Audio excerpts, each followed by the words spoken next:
kind of. It is a thing that has water that runs through it. Like pee? Pee can be a stream, yes. So can soda. What's soda? It's pronounced pop, you heathens. Pop. Soda pop. Actually, where I'm from, we just say, what kind of Coke do you want? So. And yeah, Coke, the brown pop that is word for every type of pop. I love it. It makes sense. Look, as long as you don't start calling sprinkles Jimmies, we're good. You don't put Jimmy's on? Okay, but we could call water fountains bubblers and pretend we're from Wisconsin. Let's call it water. Or as we say, people say, east of the Schuylkill, water. Water. Yeah, give me the water. Water. Are we live right now? We are live. We are Totally live. Totally Shit talking how people say words. It's fine. I'm from Chicago, so you can say a lot of things. Yeah, no, everybody makes fun of the way that I say things. Yeah, so it's just, I'm from Chicago too, and I still say soda. Yeah, the less the windy city. Oh my god. I know. And it is the windy city because it will hit you correctly. in the face. Moving on. Anyway, tonight on our session of the Ecriom Expeditions, you guys, after Korvus comes back to life, assuming the mantle of Baron Korvus Noctifer, Lord of the Wyrmhaven Estate, and Paragon of Bahamut, the Platinum Dragon. You go back to his house to pull some pranks on his siblings, tidy up, clean up, drop off your gear, and get ready for dinner. All while Eden is still at like a whole 10 hit points. You go, have a nice meal where Art sees more butter than he thought was ever possible. Small conversations are had. Oh, backtrack. Eden gets spooked by an apparition of an old friend, if you call it a friend. And because of that, is put off the rest of the evening until she runs off, being followed by Finn. The two of them sit, chat, connect, drink some alcohol, and Eden gets incredibly intoxicated while Finara is absolutely fine. Throughout the course of the night, plans are made for Baron Noctifer to consult and meet with the other Barons of Deepwell here in the Wyrmhaven Estate. His family making the preparations and sending out the right couriers to each of the Barons to ensure their arrival at the estate tomorrow. Or the next day. As dinner winds down, Art looks through his new little buddy, or well, not new, his old friend who has been found. Eden sleeps off, hopefully, her drunkenness. Korvus threatens, or is threatened, depending on perspective, by something that's there but isn't. Finara gently tucks in Eden, providing Steve Jr. for her to throw up in if needed. And oh my gosh, I blanked for a second. And Perrin and Orchid had a fuck around and find out kind of conversation. Give or take. No. Had a brotherly conversation in regards to his concern for his sister. That led with his threat and waving of a flame-tongue short sword in front of Orchid's face. I ain't done nothing. But yet. Exactly.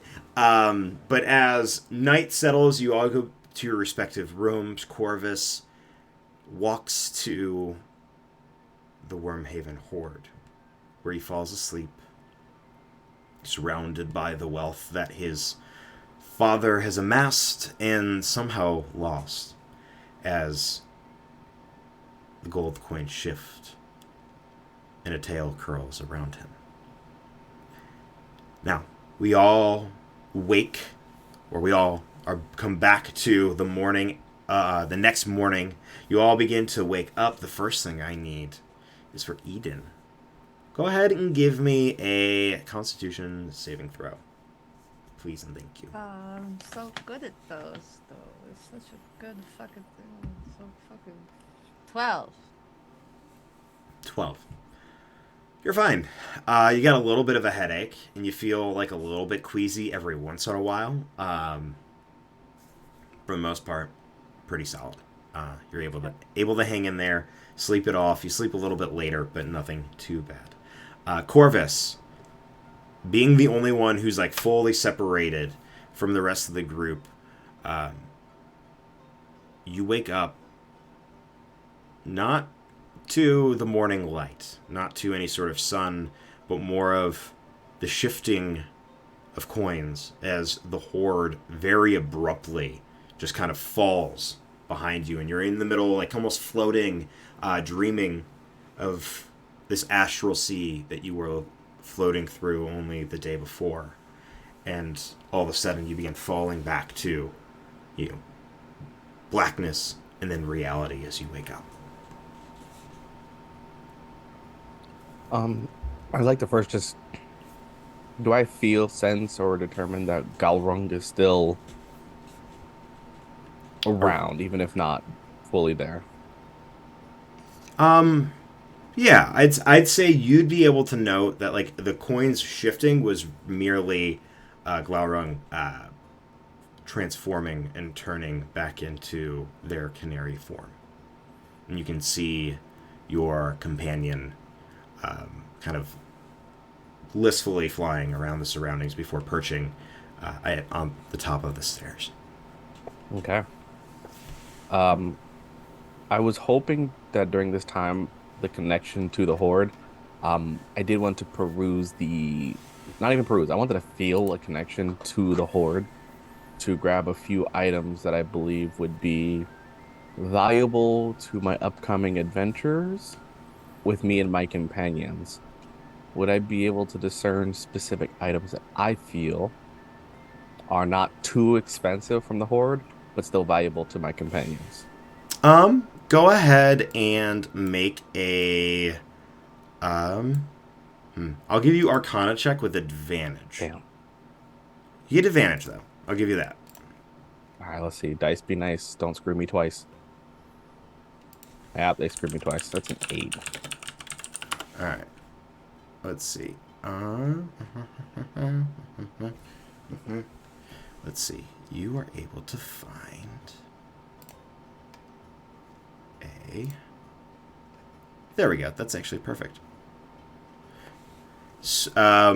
Looking around, there are a number of items. You see gems. You see different types of armor and weaponry. A couple things that stand out most to you. Go ahead and roll a D100 for me. I'm gonna make this interesting. I'm gonna give you some random things. 91. 91. You find this really kind of big, almost like an arrow that would fit into like a scorpion or like a ballista, but shape-wise could probably pull if a longbow was big enough, or even a crossbow was built big enough, the tension to pull this arrow back. You would know this as an arrow of slaying. What type? You're not quite sure. There are a few different kinds out there. You'd have to do further inspection, but you would know in order for an arrow or something this big, like your family wouldn't have just thrown a ballista bolt into the pile. So that's definitely what this is. But further inspection would be needed to figure out which type specifically. And then go ahead and give me one more. One more D100. All right, Dice, you did real good. Let's keep it up. Oh, God, I get to the opposite almost. It's a 1? A 1? One. You.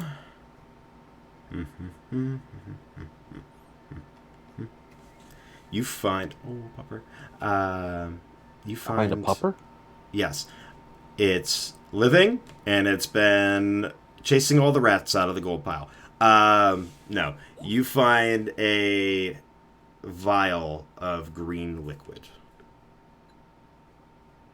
Not quite sure what it does. Or what it is. It's not really your strong suit. Okay. And I feel that those are relevant enough to grab. Yeah, with an 8, for sure. Last, I would like to find anything that looks reminiscent of dragon-based at all.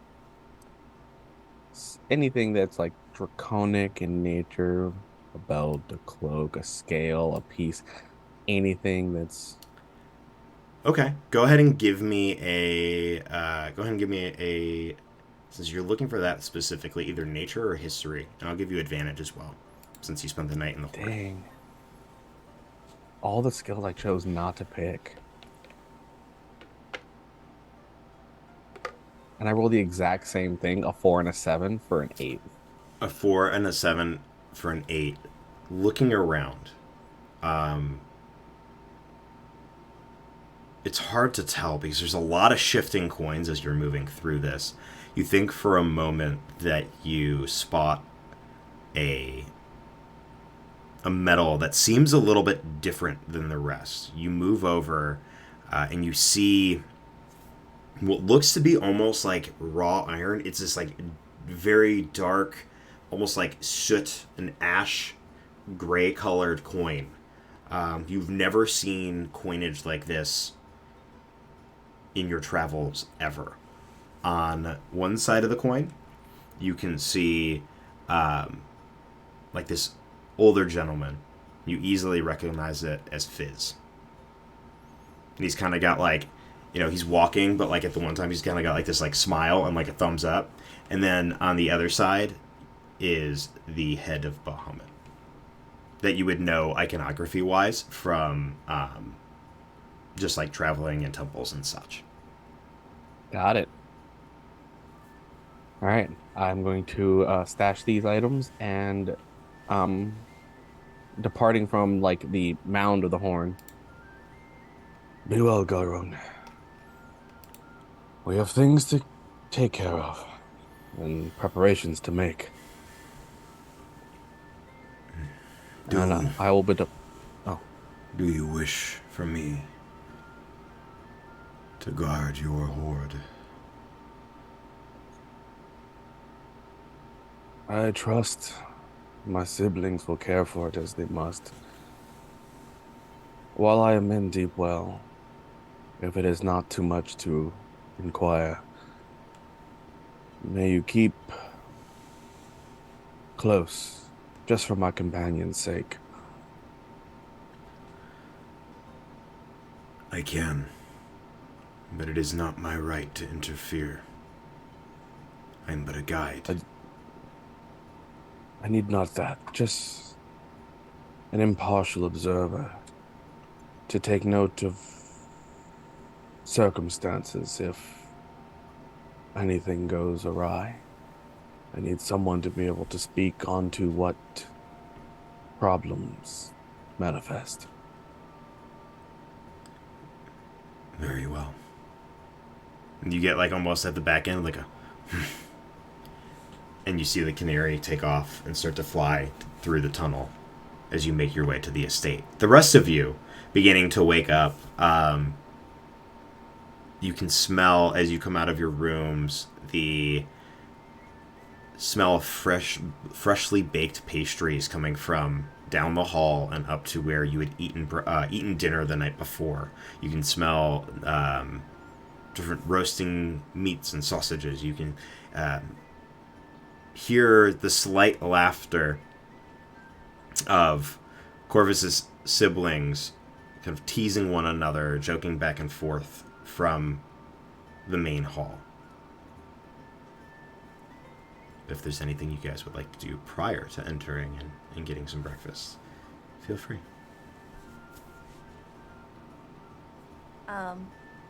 Eden will sit up and immediately be like holding her head. I would like to take those cards out and just look at them. Like, Eden just briefly looks over them and then also pulls out the strange, like, green ooze-filled little bit and just kind of looks at them and then just puts them back in her stuff because she's, like, has a feeling that it's going to be a mess right now. Because she's put some things together and will briskly make her way out of the room. Does she know which room is Finn's? Probably not, because No, you so drunk. well, no, because I think that, so between you being so caught up with what you saw when you entered your room and then you being super drunk, like, you wouldn't have backed out and saw people going to their rooms and then, like, figured out where, yeah, no, so you have no idea whose room is which. That's Okay. fun. Eden will just go to the next door. Quack, quack, quack, quack. You should roll a d6. Just, to yeah, see just, Yeah, yeah, can we do that? Roll a d6. If it's a 1, that's you, so re-roll it. Okay. She turns around and knocks on her own. Or no, hang table. on, no. It wouldn't be. I'm sorry. It wouldn't be a d6. It wouldn't be a d6. Roll a d4. What would it be? 'cause there's D4? only- D4? it would be a 4. Oh, Oh, yeah. yeah. Okay. Yeah. Wait, am I supposed to roll one too? What'd you roll? It depends. What'd you roll? A 4. No. Okay. A 4 would be Orchid Store. A 1 rolled a would be 1. actually a 1 would be Parent Zor, 2 would be Fenaris, 3 would be Art, 4 would Yeah. be Orchid. So yeah. Okay. Listen, I helped you out, bro. Yeah. Knock. And the door open. Oh, hey, Eden. Well, what are you doing here? I was kind of looking for your sister. I'm sorry. I think I had poison. Last night. You had, no, you didn't have.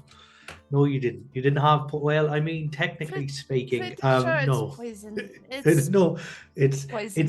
it's not technically poison. It's just alcohol. It's just booze. So regardless, It tasted like butt. Yeah, sometimes it'll do that. But ultimately speaking, I want to apologize for my sister and for her not warning you. Oh, it was my idea. She still should have warned you what you were putting in your body. I'm going to be honest. But it's, I mean, it's nice to wake up to you in the morning, I guess. So you're looking for Finn, eh? And he just kind of like kind of leans out. Yeah. I just wanted to. And then Eden will stop, and then telepathically, Perrin will hear. I'm being watched by my sisters a lot closer than I thought. And if anything were to happen to anybody because of me, I would not be okay. I just don't want you. You know. And then Eden will like, let's find Finn. You just like in your head, you can kind of hear him say, all right, so we'll just keep in mind of what's been going on around you and we'll figure it out. And he just kind of leans out the door. Or if you head down that way, her door's not too far, just a couple doors down. You know, normally we'd probably end up in the same room just because of, you know, how we grew up and all Orchid that. share room? No, they don't. And they won't. And he just kind of goes, I've got... Why? I'm confused, as Eden has a very, like, obviously, like, not good at hiding it mischievous smirk. He just kind of looks at you back with the same mischievous kind of look. Yeah, mostly because I don't think they're ready for that yet. For what? They haven't ready to share space like that in a private way. You know, it's a comfort level thing. You haven't yet really gotten to know the other side of Finara, who like spreads all of her shite everywhere, just leaves everything lying about, and makes every room her own. It is not something that's comfortable for everyone else. So honestly, I think she would offend Orchid by like how absolute mess she is. She looks composed, believe me, but she is behind closed doors. She's an absolute train wreck. Oh, I didn't know this. Is that what people do when they're alone together? They just make a mess? Yeah, they throw their clothes around, throw the sheets against the walls. Sometimes they shout real loud while they do it. Occasionally, like that'll be something you hear. It That all sounds depends. really gross. No, they're just That's clapping. weird. I mean, it's really all it is. That sounds really. And Mortals are really weird. sometimes, you know, if you've ever seen my sister brighter than normal around this area, it's Oh, because that means she's like looking at Orchid. well, she could have also been passing around face taps. We call that clapping cheeks, and it's a totally different fair thing in our That neck of got the me. woods. No, honestly, people in the material are really weird. Oh, we are. I will not stress how weird we are. We are absolutely the strangest creatures you'll probably meet. But no, she's just a couple of doors down there. The next one here, he just kind of points to the next door. That's Art's room, and he goes one more. He goes, "That's Finara's store." Also, and then say this out loud and then turn to Perrin, in telepathically. I need you to deliver a message to Korvus for me, and I need you to not ask questions yet because I'm not ready to explain. But I need Korvus to get a hold of Hale and tell Hale to observe what he sees but not to interact. I think he might be in danger. But it might be easier for you to convey this message and draw less suspicion. Okay, I'm gonna go find Finara then. I hope you have a really good morning, and then we'll just. Oh, thank you. Good to see you. And he just kind of like watches her like walk down the hallway for a little bit, fixated on her like antenna and how they like bounce while she walks. And he just like shakes his head. Fucking Korvus! And he just takes off down the hallway. Perfect. First of all, Renee, give yourself a point of inspiration because fuck you. That was just. I think Eddie was redder than I was, but I think me and him were on the same page, and yeah. So, because I've never had an opportunity that I currently have 2 points of inspiration, is this a third that goes into my stock? I'm asking, like, hang on. The inspirations that we get from chat don't roll over. So no. Oh, these are ones that I've given you. No, I'm not giving you a third because that's the lucky feat, and we're not doing that. Yeah, I was just gonna say. Thank you for. Yeah. No, I'll say. I have 2 in the bag. That's fine. Works. Thank you. Perfect. Anyway, Don't give me a chance to use it. Listen. Stop just rolling high, and then maybe you could use it. Sorry, my apologies. You're good. Yeah, Art. Well, actually, Eden, you're going down, but Art, Eden, what? Art, Eden, Orchid, Finara.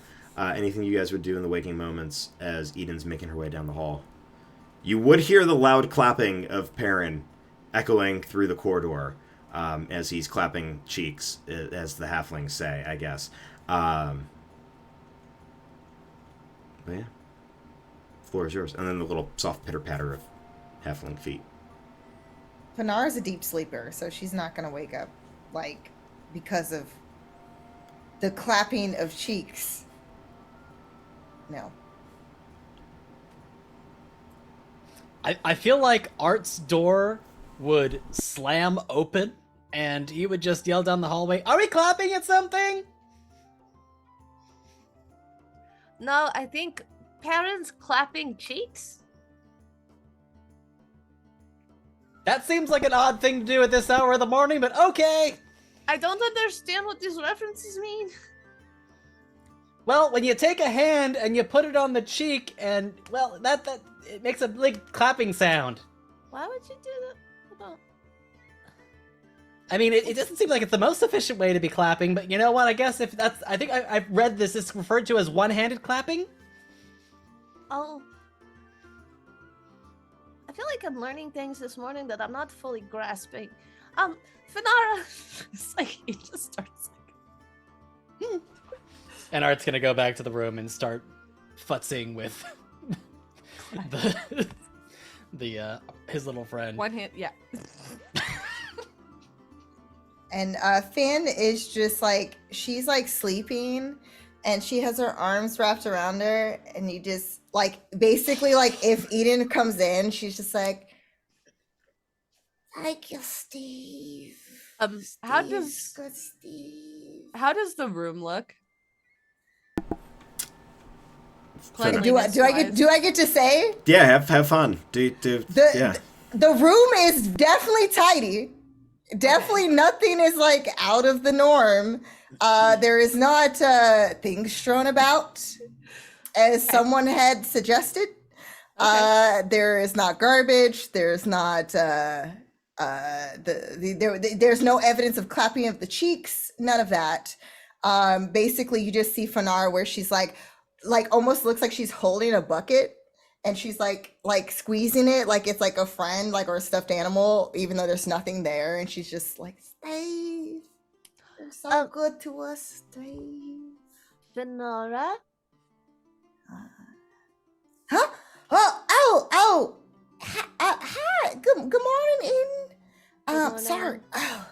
And then she's like wiping slob off her, like, that's the only thing that I would say is that she's like saliva from her mouth that was dripping down. It's like, Your room's really clean. Well, of course. I mean, what else? I mean, how else would I treat a room that, we're guests in?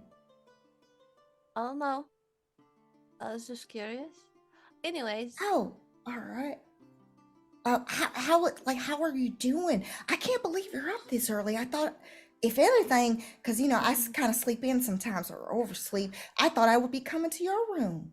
Well, it dawned on me. So, I woke up and then it hit me that I realized I thought maybe that message was from Liren, and it wasn't. It was Hemlock, which makes it much worse. Because she's really mean and she kind of threatened us a little bit. Wait, slow down. Wait, what happened exactly? So when I had the vision, now that I'm a little calmer and I don't know why, but everything's moving in slow motion today. I had this vision. I saw her and she said that she had seen Hale and that she was going to try to manipulate Hale and that was the thing. And then she said that basically that she would see us soon. And that's never a good thing. Hemlock is the one that cut off my fingers and. Wait, I wasn't aware of the cutting of your digits. No, They grow back. Well, yes, but still, they should still be attached from the beginning to the end. That's But violence. That's my point, though. Is she's very unpleasant, but she's watching us very closely. Well, that's very concerning. I mean, how do we handle someone who can? I mean, travel. What it is? Should we look the grounds for this Hemlock person? That does not affect her. But my thought is really, since we're already talking about going so far away from where we are and moving, we should be good. I just wanted you to know so that we can be on the lookout and we can kind of notify people without me telling them directly, because I feel like if it comes from me, it will notify her. And I feel it's fair that everybody knows, because I don't want to be a burden, especially if we're trying to help Orchid and Korvus is some kind of barbo or something. I think it's Baron. He's a Baron. Baron. Not. I don't know what it is that you just. Barbin. What's a Barbin? Baron. Baron.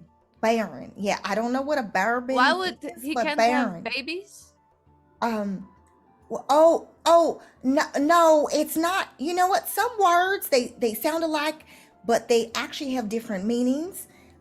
In this case, it's not baron, it's baron as in a title of someone of influence versus someone who cannot have children. I mean, to be honest, I don't know his personal life and his genitalia per se, or What's the whether or not he genitalia? has certain abilities that my mother told me to beware of.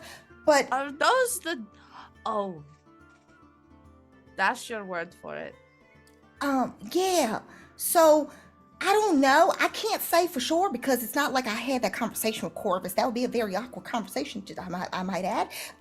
So I'm pretty sure it's just Baron, as in the title, as in there's the king, queen, duchess, duke, and it goes on. Duke is and poop. Duke, huh? You use stupid words for titles. It means poop. No, Anyway, you're referring to Dookie. Dookie is different from Duke.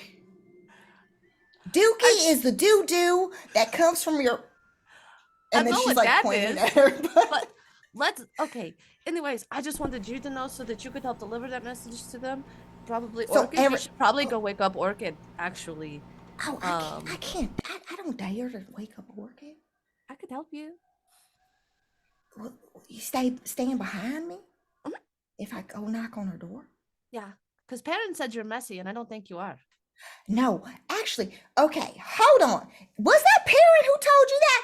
All right, come with me, walk with me, and I'll tell you the real story. Since Perrin is saying that I am messy, I'm very offended by that, especially since I was tasked with the assignment of having to clean his room that was totally dirty from the top of the ceiling down, deep down, which I had to scrub with this thing that basically, have you heard of the magic genie? The magic genie, you have to use, it's like a little square, and it's like, it actually gets out the dirt and grime from the floor. I had to use that on the whole room. How do you get things on the ceiling? I just need to know that. Split and I have try. questions for later, but we should wake up Orchid. Okay, sorry, I got worked up because I'm That's very okay. offended that he would say I was dirty when he knows very well that his whole area was a disaster zone, someplace that was unsanitary. But no, we're fine. Let's go. And then she hikes up her skirt and then she starts like stomping out of the room to go to Orchid's door. I feel like the moment that Finn says unsanitary, there's suddenly a big boom from Art's room. I'm gonna go check on Art. You should go wake up Orchid. Wait, I thought you were gonna be with me. But you got this. You just wake her up. It's fine. All right. I I think at this moment, Orchid opens the door because there was an explosion. What does Orchid look like coming out of that door, though? I think she's like, she does probably look a little bleary-eyed. She's got her open shirt. Not like Fanara's like at the door, but looking, and then she probably would accidentally bump into Orchid. I'm assuming accidentally, probably straight into if it's an open chest area by accident. Yeah. Because I'm short. So that happened. Finn? And just a rush, you see the brightest sea green just hit her cheeks. And it's just there. And she's just frozen, eyes wide. I'm sorry.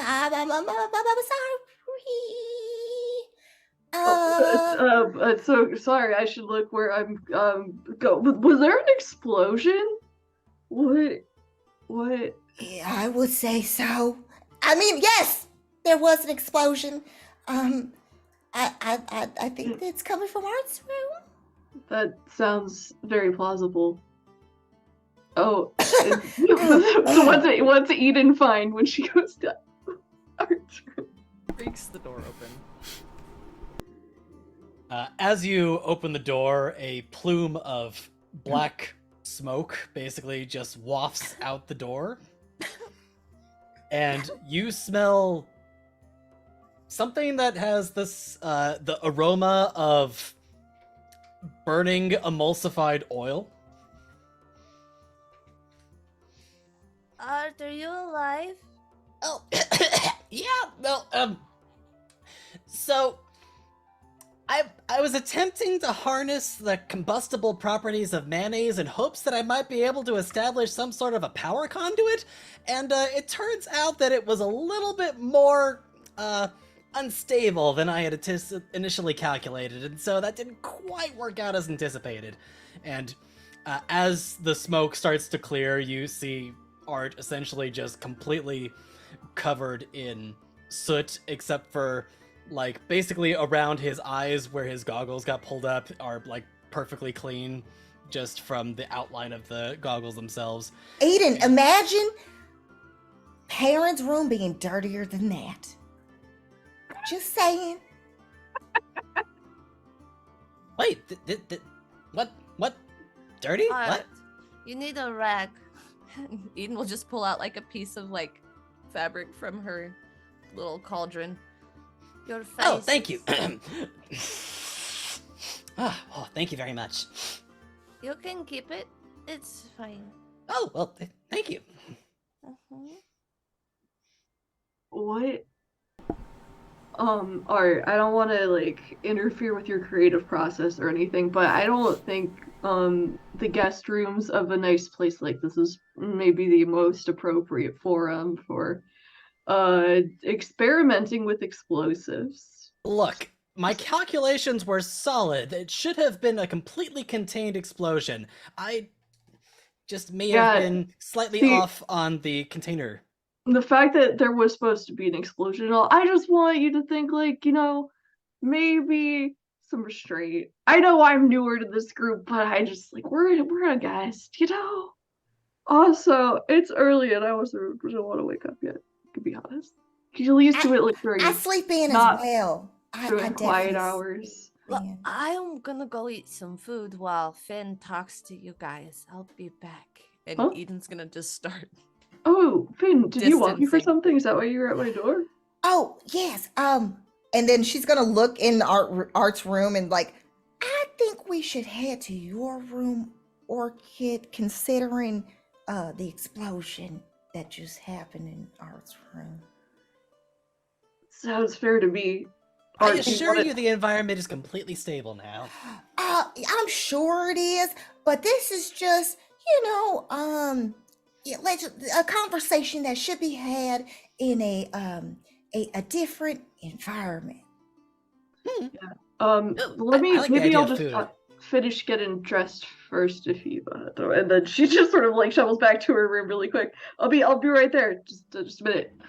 And then Fanara is going to watch as Orchid walks away, but like again, the bright sea green blushes the scales across her cheeks. Okay, You seem to have a color manifestation happening there. Huh?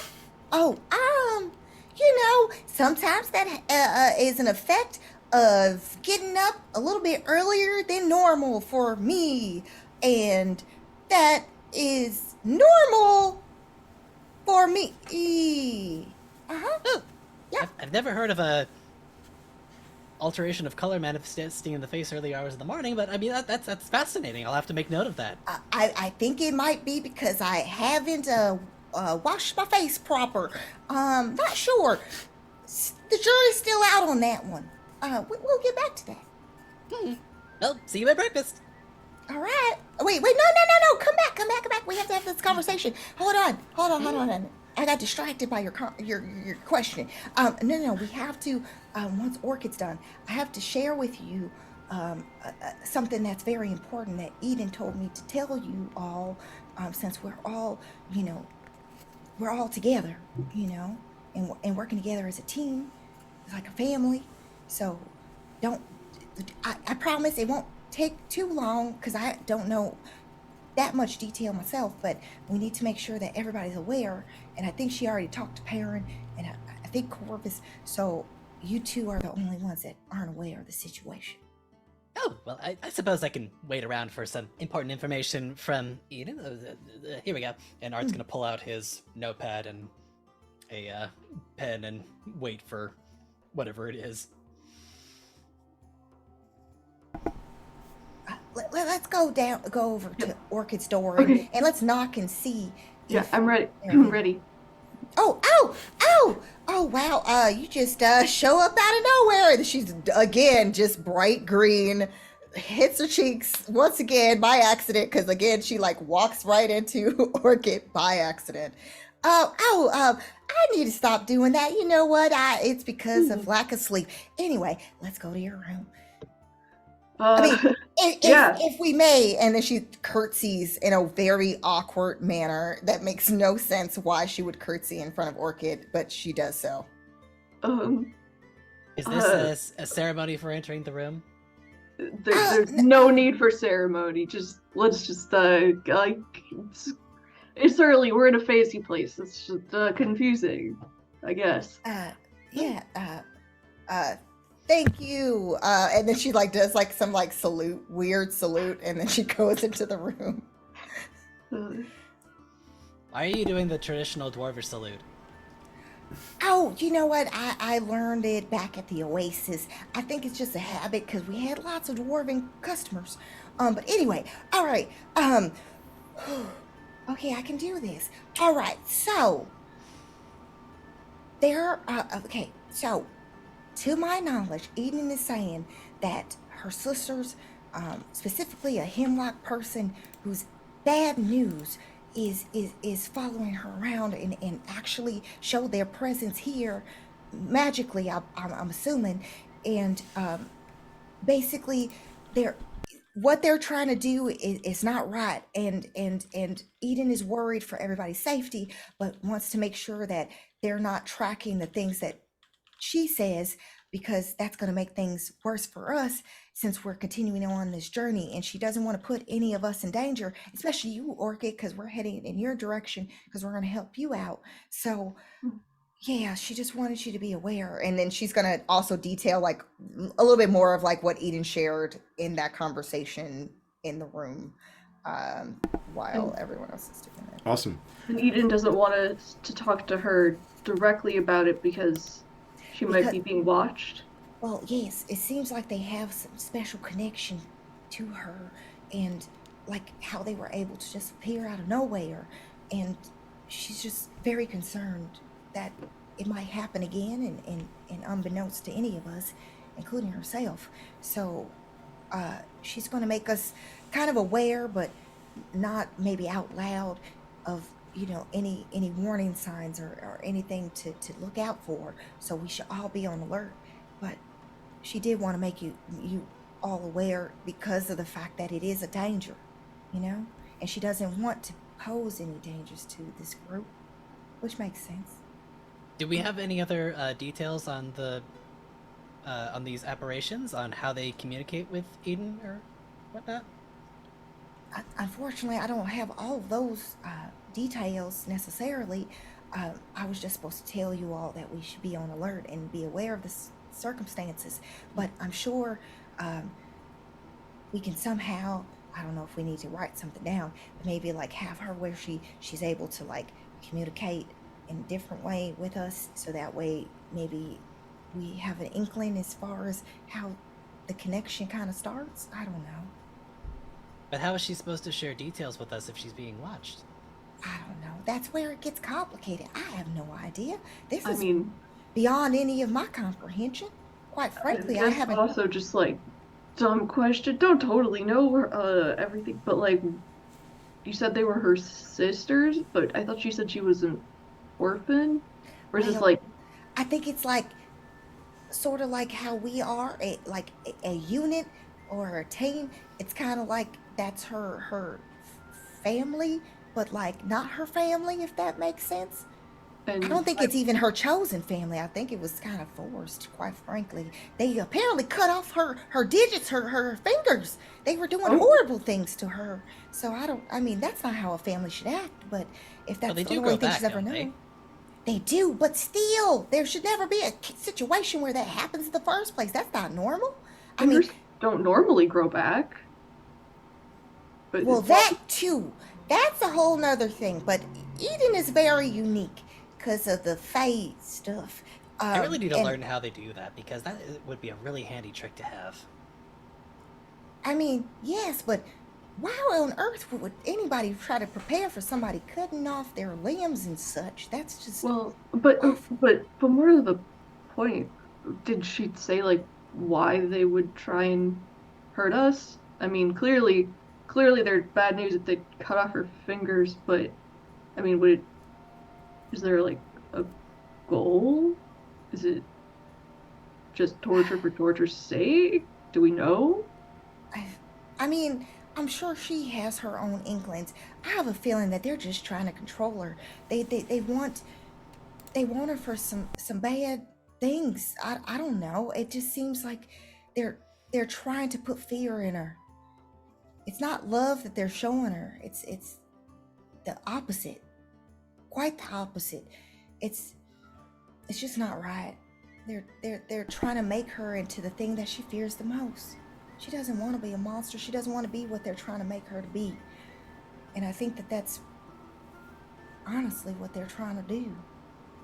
They don't want her to find the truth, about her origins and such. At least I feel like that might be the situation.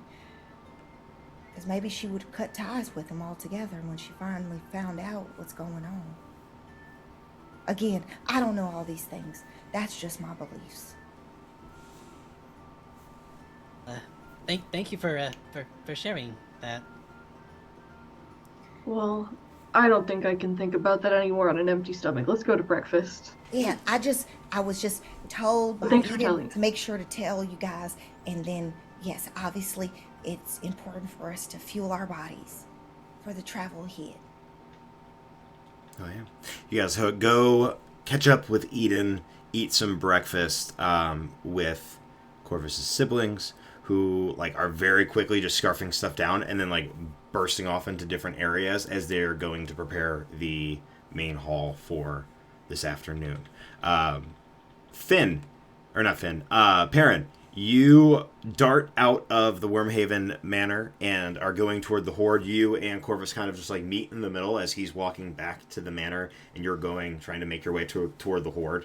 But you guys find yourself in the kind of walkways and paths in between the two. Oh, hi. Hey, You, there you are.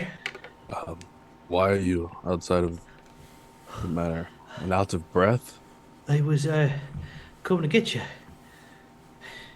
I have small legs. It takes me a while to get here when I'm actually trying to make an effort. Is there an emergency? Well, kind of, not really. Eden is being watched by her Yes. family, the deities that she keeps talking about, the Wisteria and all of those names that she keeps mentioning. Apparently, they're watching her. Yes, I am aware. Why the fuck did she tell me to come to you then? Okay, so don't talk about it in the open. With her. Because she's being watched and observed, and therefore, Yeah. yes, Uh-huh. you ran Gosh. all the way to. Well, Let me know I that. wanted to make sure that you were... Because I wanted to get away from her to come to you outside of the cat manor. Is that a problem? That I care about sharing this information just- with you? You ran, and I assumed that there was a dire emergency. You could have walked or waited. You seem very exacerbated from this run, and Yeah. Small legs, mate. It takes me a while to pick up the speed. You have such privilege of having such taller legs, and you don't understand how long it takes me to get places. in a sincere inquiry, do you need to take a break before we go back? Do you need assistance? Uh, assistance with what, mate? Just we have to get back as quickly as possible. And if you're tired and you're speaking on how long it takes, I can. Or are you offering me a ride? Just because you seem extremely I'm assuming you sprinted with all your might to get here, and That's a fucking short joke, ain't it, mate? oh, I suppose so. Right. So, no, I do not want to deign your presence with, me being on your shoulders. I'll be fine. No one said on my shoulders. Whatever you had in mind, we won't do it. And we'll just walk our way back. Excellent. And we'll just start walking back. And then all of a sudden he just he doesn't turn when Korvus turns, and then grabs Korvus's wrist. Wait a minute. Yes. Oh, fuck, right. Do you have a way to communicate with that ruddy, multi-minded bastard? Multi-minded. You mean Hale. Yes. Hale. You can tell him things from wherever we are. Yes, I have the way to communicate with him. Okay, great. Eden said that they're also watching him, so he needs to be careful. Why are they watching him? Well, gee, Korvus, if I had that information, I'd fucking give it to you, mate. But, honestly, she just told me to tell you, to tell Hale, that he needs to be careful. This is the most roundabout, ambiguous way to deliver any information. And I'm sorry. Fine, I'm just trying to do the thing that my friend asked me to do. And if that's hard for you to digest, then I'll stop it right there, and we can just walk back to breakfast or whatever, and then yes. And Corvus will keep walking and then take a moment to take one of the sending stones, and we'll deliver the message confirming just to be careful. yeah, That's the message. whatever the fuck he's doing, he needs to be careful because the fucking Fae are watching him. And then he needs to know that.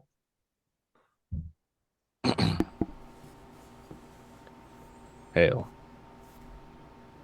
Eyes are watching. Ears are listening. Take care of what actions you perform.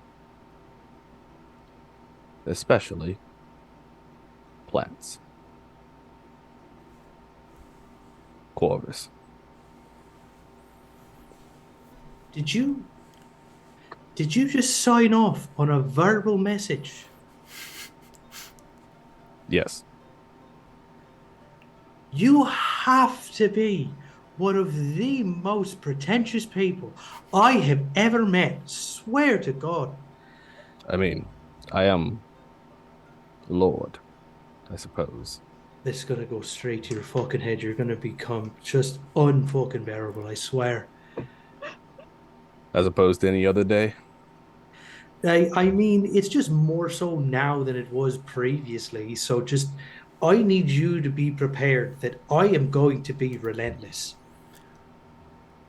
Korvus, can you do me a favor? Can you roll a d4 for me, please?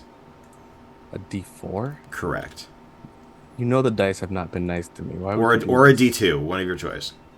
It's a 1. It's a 1. Cool. Hi, hun. I don't know anything about plants.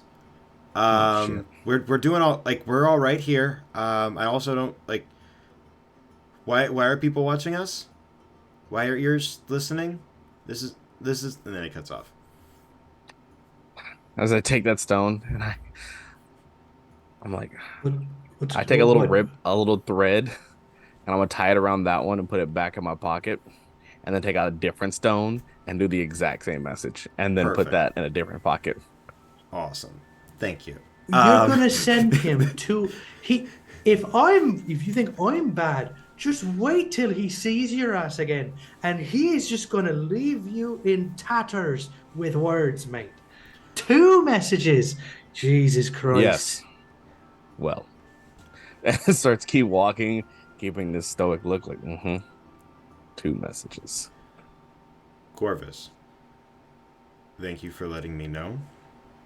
I will keep an eye out and will ensure that my associates here do the same. Hope you are all well. Hail. Hale gets it. And you The message delivered and been received. proceed to enter into the Wyrmhaven Estate, getting a quick breakfast before you're informed that in just a couple hours the Barons of Deepwell will be arriving. Some with small processions, others sending envoys, and some coming just on their own. So it seems like this is going to be a momentous occasion as the servants are running around setting the tables of the hall, of the main hall, establishing your guys' section in the main, like up at the front, cleaning and getting everything together. This seems more of a giant table is dropped down from where you're at, down in between where, like, the main table where you were sitting last night and the rest of the hall is, in order for there to be kind of like a middle ground for parties to meet as well. And chairs and tables are set around there. You are aware, or made aware, that that all the barons, so including you, there are 5 Barons of Deepwell. There is the Mistress, the Worm, which is yourself, the Hand, which is Nathaniel Hawthorne and the Mortal Hand, the Bastion, and the Butcher make up the 5 Barons of Deepwell. Or the 5 houses that make up the 5 baronies of Deepwell. Yeah, Korvus will spend time doing research on each of them to prepare.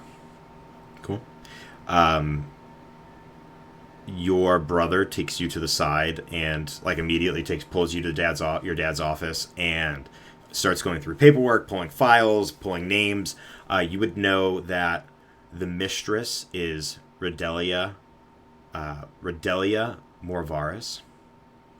She is a priestess of Sahanin. And her responsibility, or her barony, there aren't technically land boundaries. It's more of areas of prominence. She controls most of the goings-on of worship and religion within Deepwell. You would know your family, the Worm, or you now as the Baron of the Wyrm, would primarily take care of defense and somewhat infrastructure in trade. You shared a little bit of trade with the Hand, Nathaniel Hawthorne, but mainly dealt with enforcing and defending Deepwell when needed and when called upon. The Hand, or Nathaniel Hawthorne of the Mortal Hand, deals mainly in trade, sharing some connections with your father, with your father and with the Worm, both over land and through the Underdark. The Bastion, led by the dwarf Lernal Magma Shield, is in charge of infrastructure as well as anything that has to do with smithing, so ensuring that the forces of Deepwell are well supplied, ensuring mining operations both down into Deepwell and then out to look for different types of deposits, are done. Essentially, they are the diggers, the movers, the builders, the crafters of Deepwell. And then the butcher, is the gnoll, Thuglak Saltfoot, who dominates the industries of meat produce and meat packing. He runs the organization known as the Meat Men. Meat produce, or meat production, meat packaging, salting, all that stuff, as well as agriculture for the lands around Deepwell. And he has been known to have a slight, what's the word? He dabbles in baked goods from time to time. Not very often, but that's like the one little note that's like, what's the thing that would like he could blackmail him with? It's the fact that he likes baked goods. But those are the 5 barons, including yourself. And then you said, to confirm, the mistress Redelia was, what was she? A human? She is a high elf. High elf. Okay. And Lethania was a human. Yep, Lethaniel is a human. Lurnal is a dwarf, and Thuglak is a gnoll. Gnoll. Correct. Can I ask a question? Yeah. At any point, like we're all in like preparation phase, and then we're just gonna get straight into it. So do the barons report to a king? Like, who made them baron? No. So Deepwell was built mainly as a trade hub between the north and the south, and this is something you could learn either by asking one of the servants or talking with the siblings, or Korvus could have told you as well. Deepwell was originally built just kind of as a trade hub because it's right in the center of northern and southern Ecriom, to connect the Dragonborn kingdoms with the lumber and all of the lumber and mining and dwarven kingdoms of the north. So Alverton, and then what would have been like up into the Timberlands. So like Uthgar's Rest and what's the other one? The one that Eddie's really into. Why am I forgetting my own map? The Falrost. What would be where the Falrost is, but like the dwarves of that region. Yeah. But then since kind of grew as trade empires and things like that. They're essentially robber barons of sorts. So basically they decided they liked the title of baron for themselves and just declared they were barons. Yeah, the families kind of they were like, some of them were parts of the founding kind of groups that started here, and then they just kind of organized and splintered off and took various aspects for themselves and took various responsibilities for themselves, organizing it that way rather than demanding a king. There was a former baron, there was a sixth baron, a Caddick Morin, who wanted to be king of Deepwell, and the other 5 were like, yeah, get the heck out of here. So he hightailed it over, and that's what is now the modern day High Moors. And that happened about 30 years ago. So he's been reigning as king there for about give or take 30 years. Well, he died, and then but that's a long thing. And so to confirm is everyone has there's religion, trade, smith, infrastructure, meat, produce, food, and all that. Wyrmhaven is very particularly just about defense in the event of a problem. Mm-hmm. Well, most of dabble in everything. Yeah, most of the guards that make up like not only the city guard but the militia and then the military of Deepwell are trained by the Wyrmhaven family, or like the Wyrmhaven like garrison that is here. Got it. Yeah. So just also the regular guards are. Yeah. Now there isn't like, hey, like we pay you off, like you're like you belong to us. It's very much like we train you, we give you the skills you need, and then you serve the city.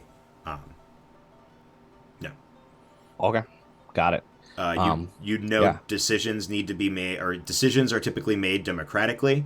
That's why they were very happy when Caddick Morin got kicked out, because now there's an odd number, so there will always be one side that wins out. And yeah, it's just figuring out kind of how to organize and figure those things out as well. And the whole objective, the idea is just to have this meeting to let them know that there's a new Wyrmhaven in charge and to keep the peace in that form for now. Because they all hated my father, basically. The meeting could be whatever. Like your objective as of last session was, hey, I want to gather everybody and kind of do a meet and greet of like, this is who I am, this is what I want for the Wyrmhaven family. You would know that there were individuals who your father linked with very quickly, and you would know that there are individuals that shied away. The mistress, the mistress and the butcher typically shied away. The hand, Nathaniel Hawthorne and the mortal hand were very, very closely tied with your father, or were closely tied with your father, not very closely tied.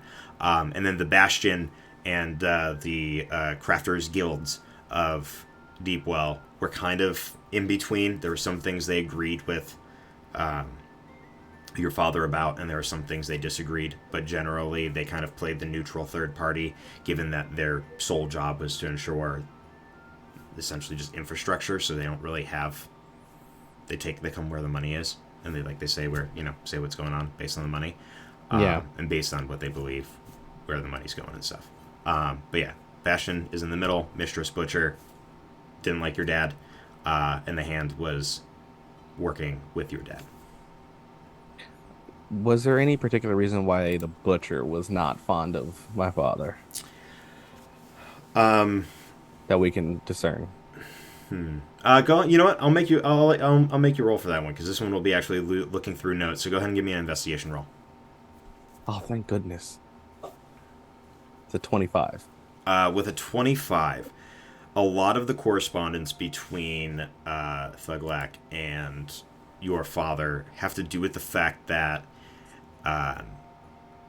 your father wanted most of the good stuff to go to the higher houses, right? So essentially it's you walk in and you want all the good cuts are priced really, really high, and Thuglak was no, we want to make it so that way everybody can kind of enjoy what they want. And so Thuglak was a little bit more kind of give the people what they want, and your dad was more a filet mignon is $50, or should be $50. And so that, and also parceling out land, and how trade with other cities would look with the goods. So that's the thing, your dad was the middleman for a lot of for some of the trade. So some people would go through the mortal hand and Nathaniel, and some people would go through your dad. So some of the correspondence between Thuglak and your father were that your dad was definitely overcharging him on a lot of things. And when it comes to things like arts and stuff like that, are any of the other barons seemingly dabble in that, or they kind of stick to their stuff? Who helps encourage, if not bolster that?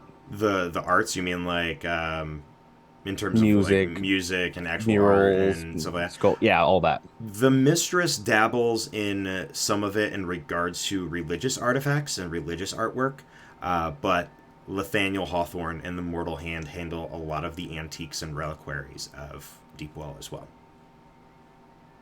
Okay. So with that, during the prep, Korvus is actually going to be asking a few requests of the party for certain things.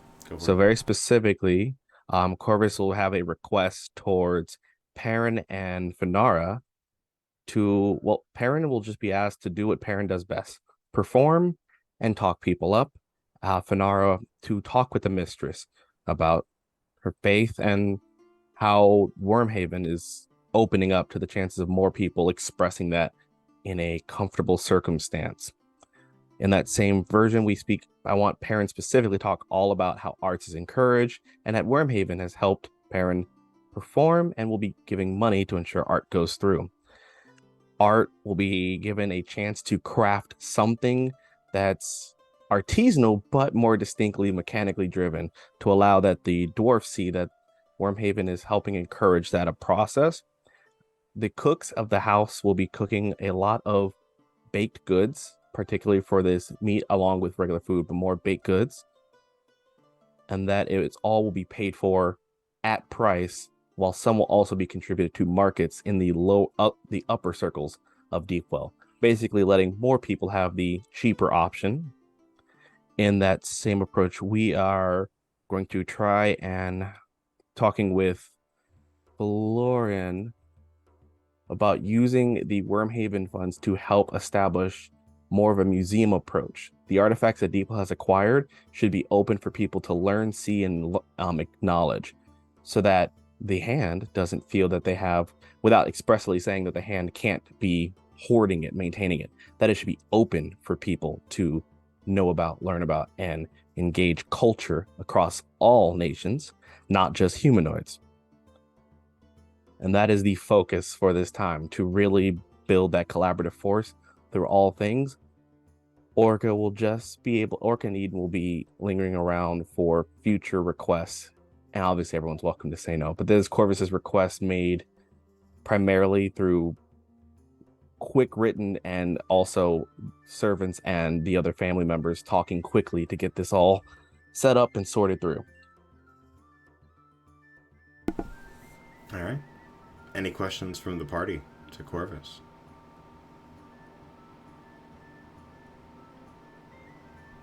Do you have anything that you want me to avoid when it comes to genres of music and or topics? Speak openly, speak proudly. You're an artist, yes? Well, yeah, I just want to make sure that, like, if I play something that may or may not offend somebody, that you'll be all right with whatever. Play to your heart's content. If anyone feels discomforted, we will approach that as necessary, because I do expect us to intentionally at least offend one person. I know exactly what kind of person I'm going to offend and exactly what song I'm going to sing, so thank you. But yes, I just wanted to make sure you were aware, that's all.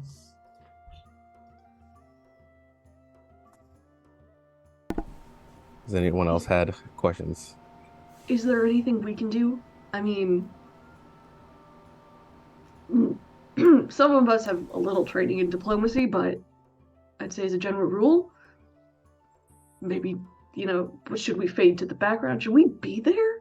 Should we even be Absolutely.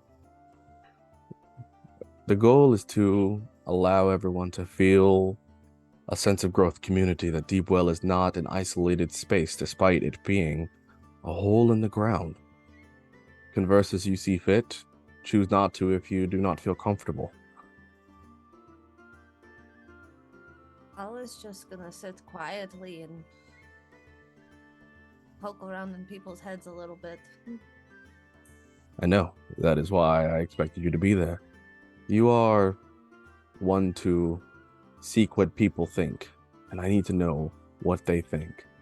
And then Eden will hear in her mind, and we will communicate anything that will help lean to developing what we can do.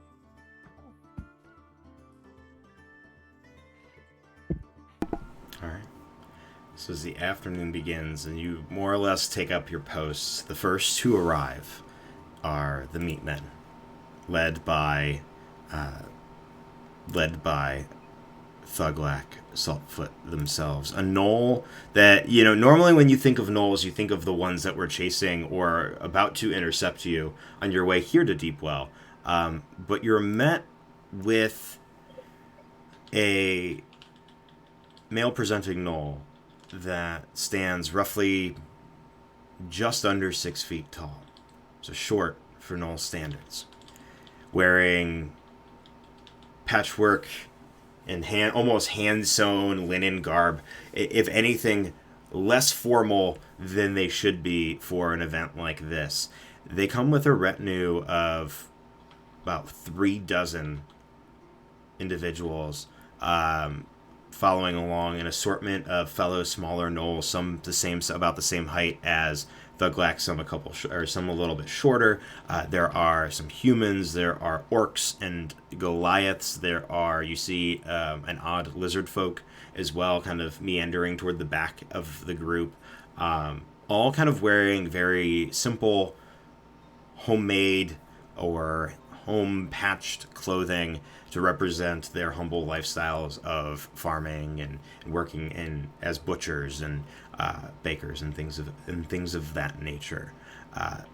The Knoll approaches Korvus. In this setting, where would you set yours? Like, where would you be, either standing or sitting? Would you be up on the small that raised dais where you were eating the night before, or would you be? No.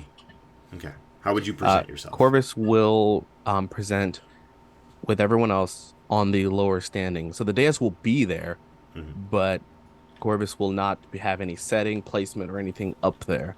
Will be among the floor space that has been made to fit a more intimate setting. Since rather than those rows of tables, they've been kind of brought in a way where we can all sit seeing each other. So Korvus will be sitting, be near the entrance space, so as people are coming, Korvus can greet them personally. Along like any extra servants that I'm assuming we have that are like cooks and so on, they're coming in and out, but Korvus is staying where people can be seen upon entry. And the Knoll, almost the second that he spots you, Thuglak almost takes maybe 3 or 4 steps, but is right there in your face. Not aggressively, but more of just like their way of getting into the space between, or bridging the space between the two of you. That's the word. And yes, okay. You must be the new wormling, huh? Nice to meet you. That is one way to put it. And you are Thuglak Saltfoot, yes. At your service, Lord. And Thuglak kind of bows, like trying to be as graceful as possible, but like is half curtsying and half bowing at the same time. We've heard so much about you in our brief time. Well, I hope the words have only been of good, and I am grateful to have you here. I've ensured that all of the food we've gathered have been purchased directly from your stock, as well as the contributions to the Upper Rim. I believe your food is the highest quality, so of course we should engage in enjoying your finest work. Make a persuasion check. Oh, damn.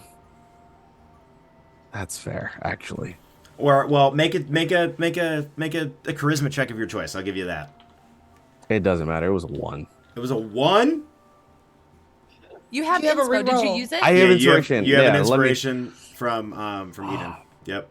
I am not a charismatic person. I chose to do this poorly, but Korvus is determined. It's a 9. A 9. I don't think I have anything to modify this at all. From a distance, you hear Perrin just go, "Hey, chin up," and that'll be a bardic inspiration. So you can add a D8 to that. Let's just do that. Come on. That's 3 on it, so 12 at least. Fanara's gonna come out of nowhere and be like, "You're doing amazing," and then just slap him on the back, and he feels that splash of fresh water guidance. It's not how guidance works, but I'll fuck it. Why not? Just It's touch, sure. man. It's touch. I know, but it's That's a before the plus- fact, not after. Whatever. I don't give a shit. It's a This plus is fun. 2. No, You know what? Hold on. I no, will get- do this. I will use my points for this All right. specifically Go to ahead, make roll. it fair. We'll Bam. give him bless. There We'll we give go. him bless. All right, go ahead Bless. and roll a d4. Bam. All right, so that's a You can 2 still on do top, it. so that's I a can do it. 14 now. 14. So like, here's a real You question. can't spell cool without Korvus. Oh, Are you adding a d4? Are you adding a drowning d4? over there? No. The good news No, that is was just me attempting to help. the good news is like you're being honest, right? Yeah. At the end of the day, like I'm making you roll just so this one was more for fun than anything. But he sniffs you and at least you're not a liar like your father was. He got his That is stuff the one from thing another- I did not get. So I'm sweating slightly. And you watch it. Oh, hey, reaches into like a pocket and pulls out like a grubby looking rag that like definitely has like old bloodstains on it, and like, hey, you got something there, and like dabs the sweat off your brow before putting it back in. Do I smell? Homemade brownies. Thank you. Enjoy. Korvus just nods. And as soon as like he walks away, you see Korvus go. Like, Korvus is almost always like stoic, but is like, you could tell like is mildly uncomfortable. Is like, okay. In his head.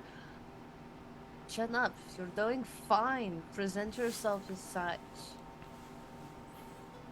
In return, I'm better at battle, combat, tactical engagements. Social repertoire is not a skill I have. Doing fine. Don't pout about it. Korvus will just try to maintain composure for the rest of everyone. The next person to show up is the mistress, Lady Redelia Morvaris, an lithe elven figure with long, almost silver hair that extends down past their shoulders and closer to the small of their back, wearing a dress of almost pure white, as if the moon itself has been sewn into this garment.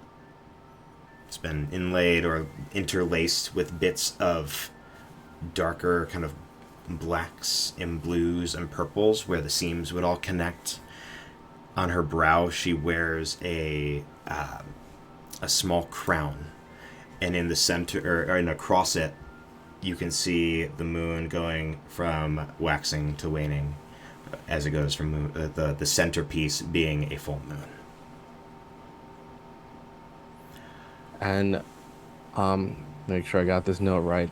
She does all religion, but her thing is particularly. She works with all of the temples, which you would know that there is a temple to Bahamut, there is a temple to the Changebringer, there is a temple to Sahanin the Moonweaver, and there is also a temple to Kord the Stormlord as well here. In the respectful way, as best as Korvus can manage, doing the research, will greet with a very as noble as possible bow to the mistress, giving her the higher form of respect. And I'm grateful for your presence, mistress.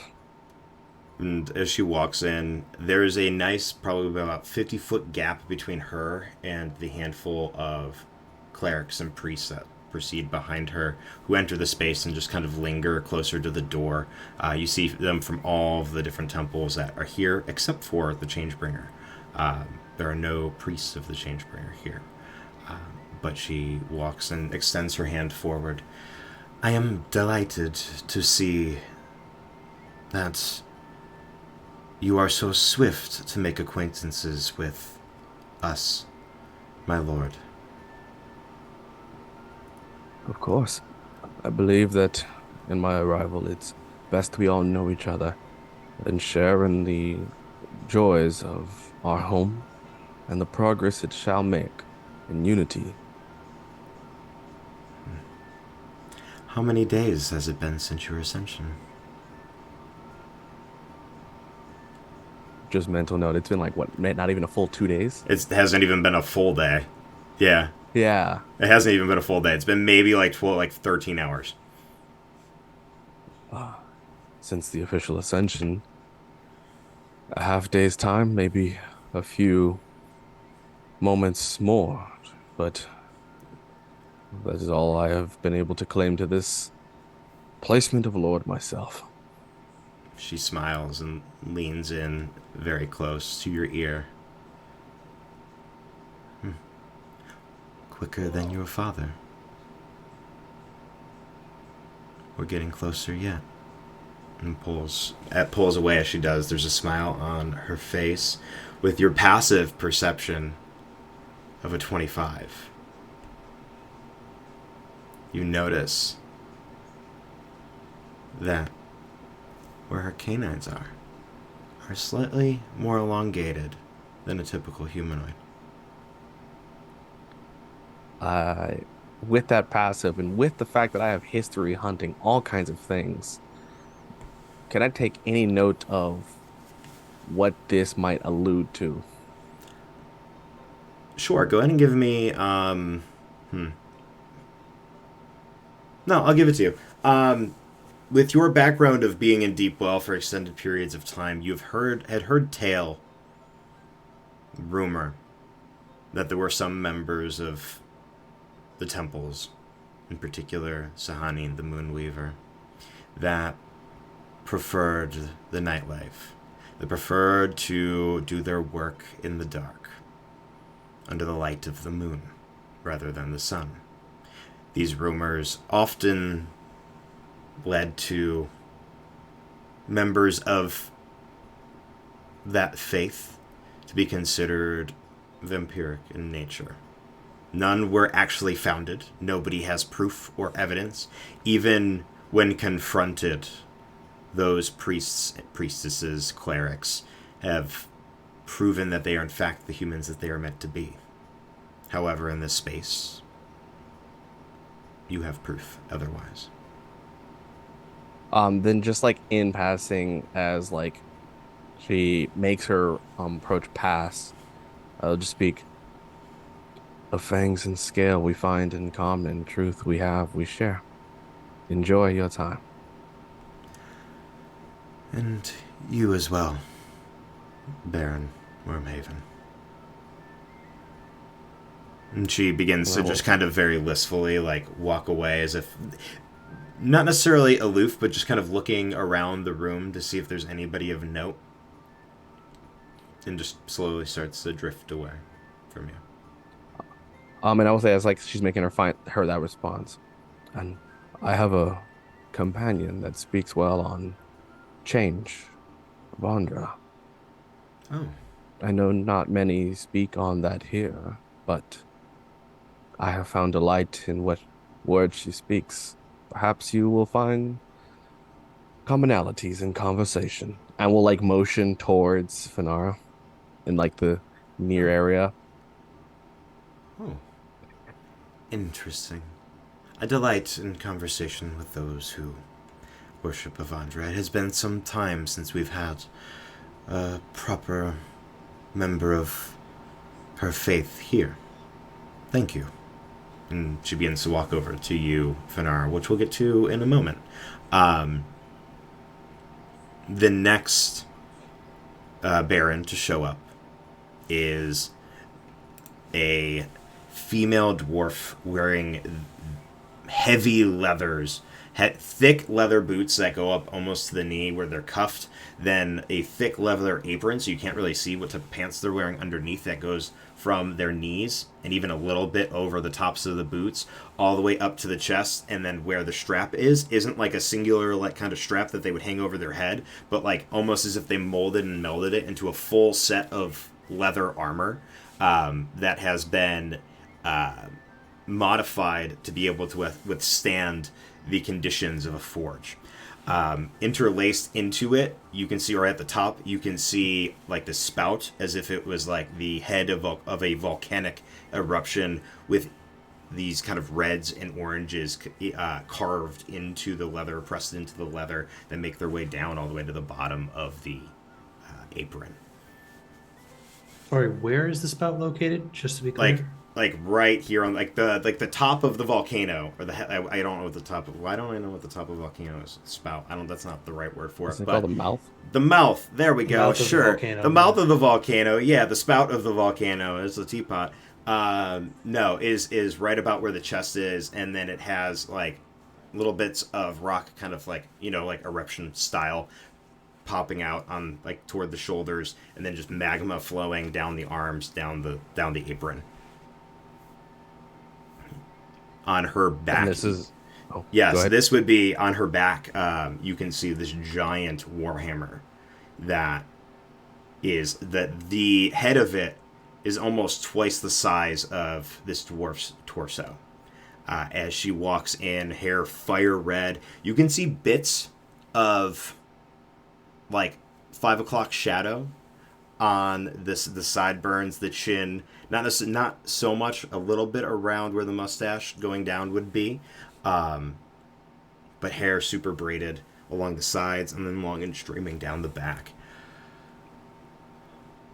Walks up, and you can see a number of other dwarves, a couple of gnomes, humans. You can see 2 Goliaths that are in the rear, but very quickly make their way to the front and take up positions on either side of her. This would be the Baron of the Bastion, Lurnol Magma Shield. Lurnol is spelled Lurnol. Got it. And the Goliaths, like, they interpose, or they're just kind of still staying behind a little bit? No, they're flanking, but behind, probably about 5 to 10 feet, probably about 5 to 10 feet behind Lurnol herself. Huh. I'd imagine you'd be more human. That is the assumption I believe has been made consistently. I'm quite far from human in that approach. Well, I'm Lurnol. I worked with your dad, as you probably know, and she extends her hand out to you. And we'll meet out confidently. All right, go ahead and make a strength saving throw. A strength saving throw. Out of curiosity, is this contesting their grip? Yes. Can I make a point that as a monk, also astral self, that I can either use dex or wisdom because of martial arts? Do it. And astral self. Are you going to have one of your butt hands pop out and shake the hand? Buttlings. No, I'm kidding. I'm kidding. We're not butt hands. He can't say it because then he would acknowledge that they're a thing. It's an 8 either way. The grip is tight, and she grabs you for a second, and then brings you in and gives you this giant like bear hug, and you can hear your back for a moment like strained, and then like you get a couple back cracks in as she lifts you up for a second, sets you down. I've always wanted to do that to a Wyrmhaven. It's been man. You, I get a vibe from you. I don't know quite what it is. Oh, you're not on a fucking throne. That's what it is. That's what. No, Every time I was here, your your father would be sitting up there. It's a bit, and I'm a dwarf, so there's already a height distance, but then you add the pedestal and the throne, and it's very demeaning.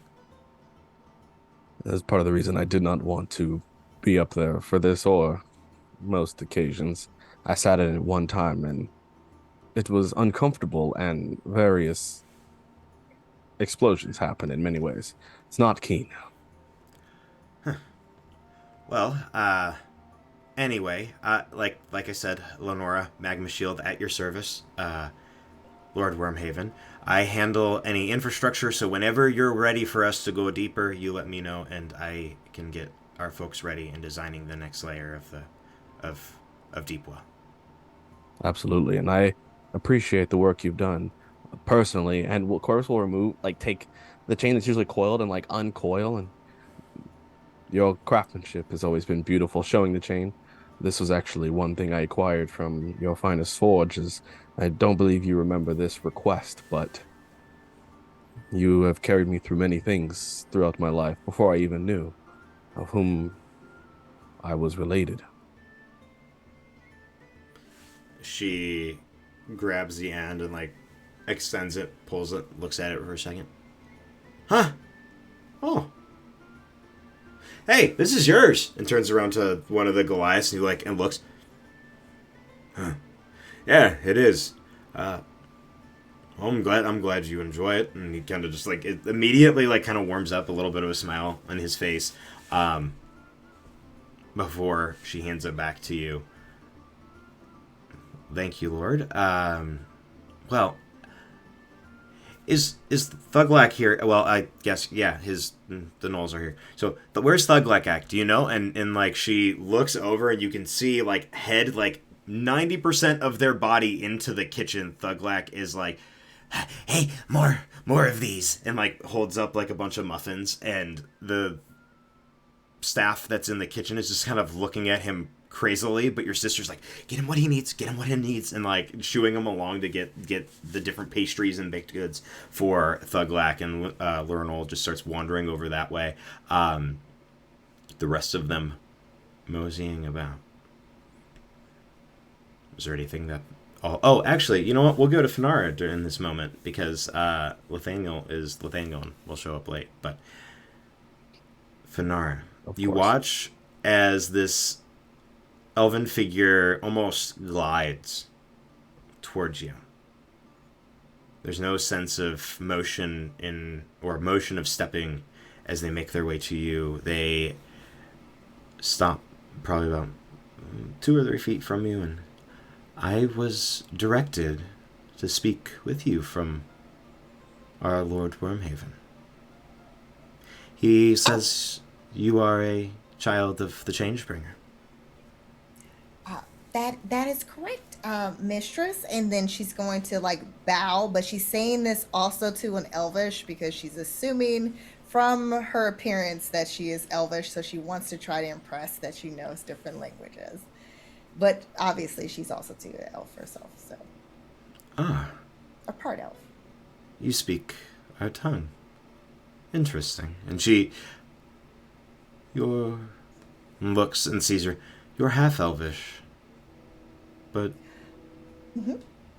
something else. Oh, yes. My mother is halfling and my daddy is a sea elf. Huh. It has been a while since I've seen or interacted with one of our cousins from the deeps, but welcome to Deepwell. And interesting for one of their kind to match with a halfling, but it was love at first sight. At least that's the way that Daddy always tells me it was. We elves form more or less mated pairs. We know and can sense when our one is near. At that moment, Orchid walks up. And I didn't plan that at all, by the way. You see a moment. And she gives a formal bow, and also in Elvish says, "Forgive the intrusion. I just wanted to introduce myself as well. I am a companion of both Korvus and this wonderful woman here." Blush of green strikes her cheek while she looks down, trying to compose herself, fidgeting with her dress. Well, I am Lady Redalia Morvar's, the mistress, as many in Deepwell call me. It's a pleasure to meet you. What did you say your name was? Forgive me, I forgot to introduce myself. My name is Orchid. Fenara Valar, I'm sorry. It is a pleasure to meet you both. Your friend, Korvus, as you call him, he mentioned that you are, like I said, a child of the Changebringer. It has been a while since I've seen a true member of her faith here in Deepwell. Why have you chosen to follow our new Baron?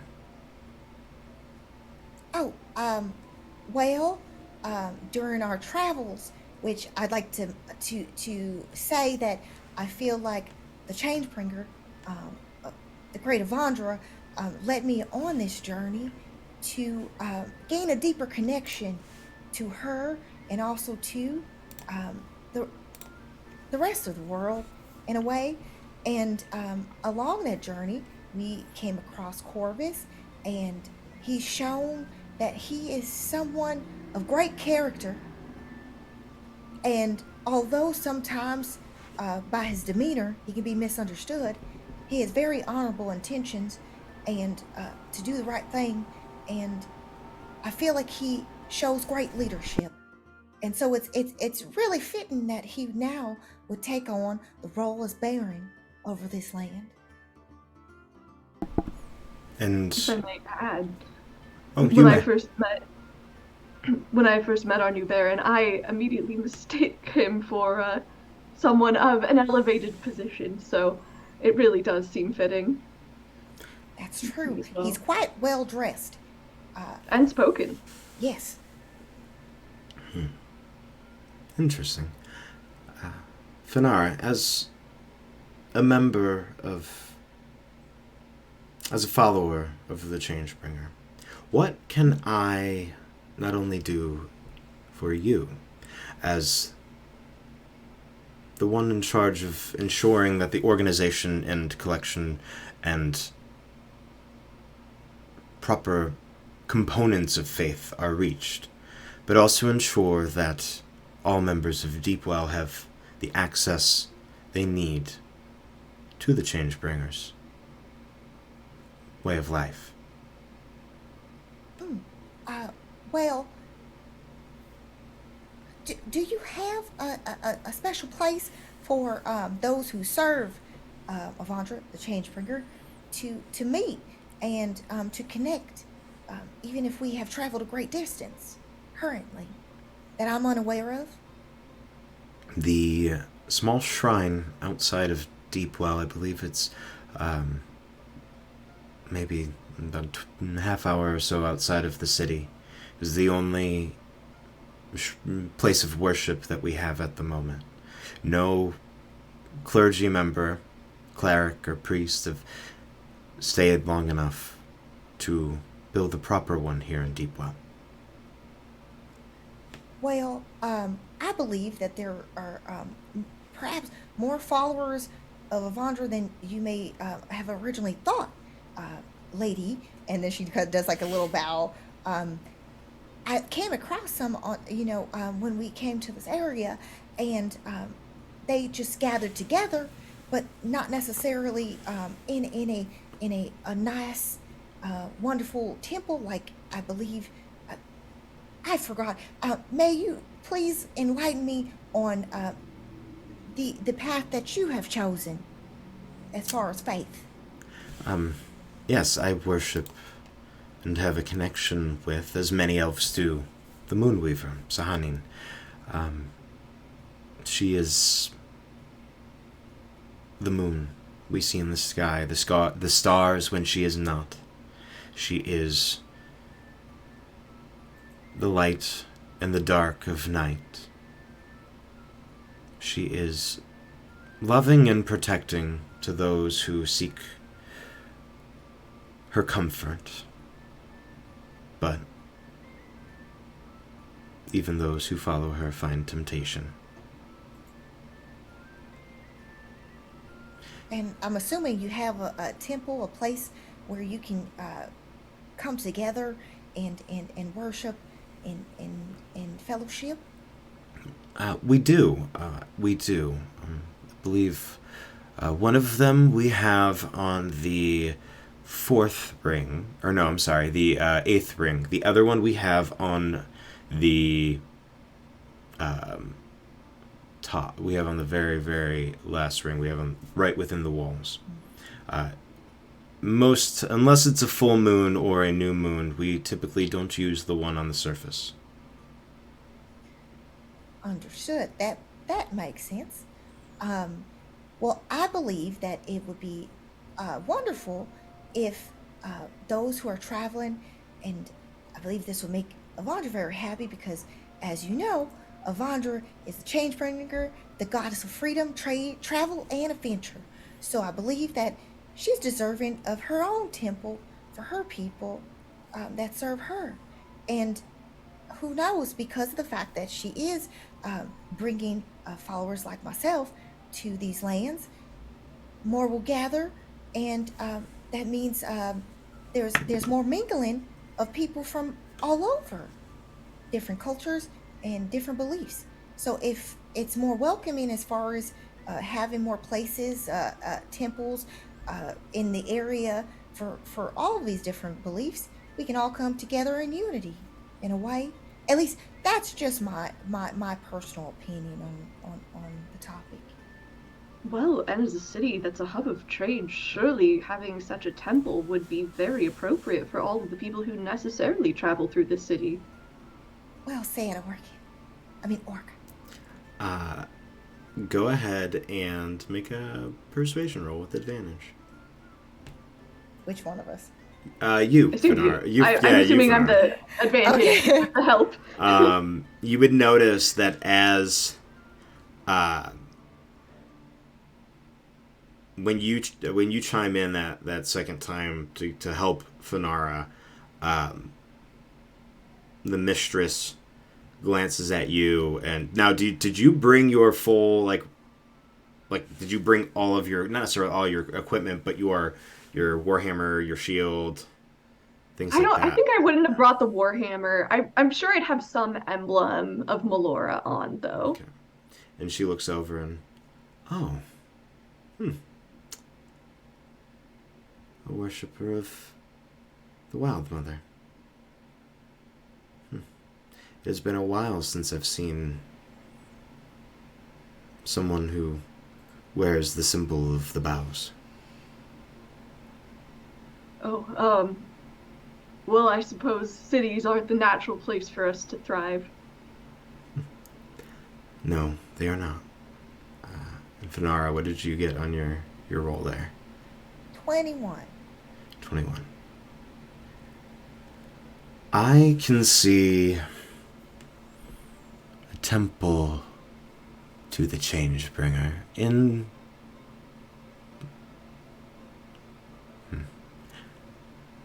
Well, the deeper we can go, I'm sure there are people who traverse the Underdark that need her blessing, and we will always need one near the gates. I can go speak with the Bastion now and secure placement, secure permits and building rights on your behalf if you so wish. Oh, that would be quite wonderful. Thank you. It all falls within my purview, so I'm happy to assist a friend of the worm. And she bows. I will go speak with her post-haste, and may we speak again sometime. I'm interested to learn more about you.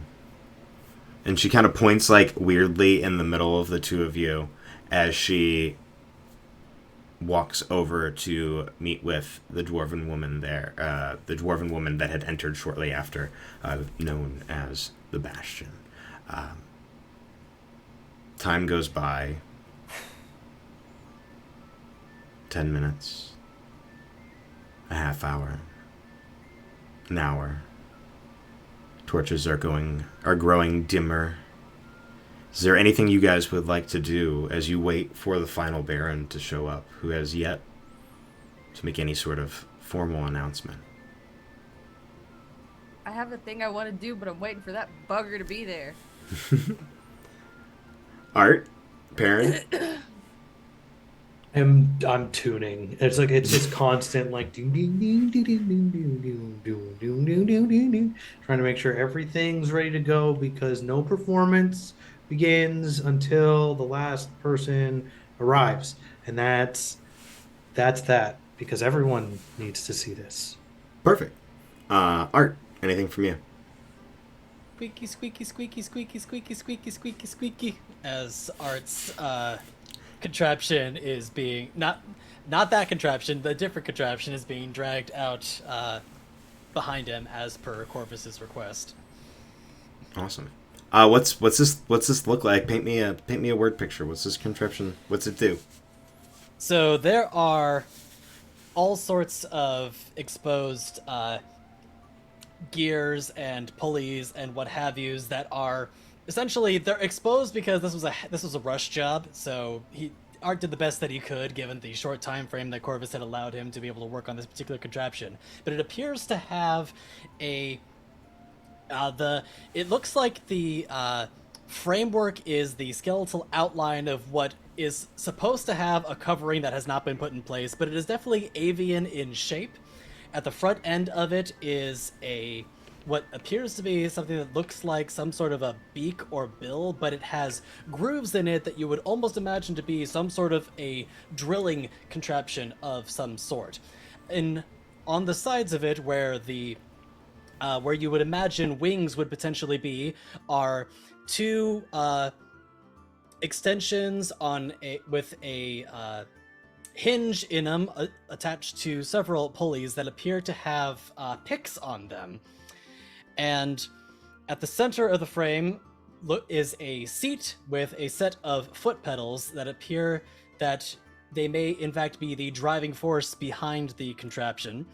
And in front of it, where the levers are to be able to control it, is a small compartment that appears to be in the shape of a butter churn.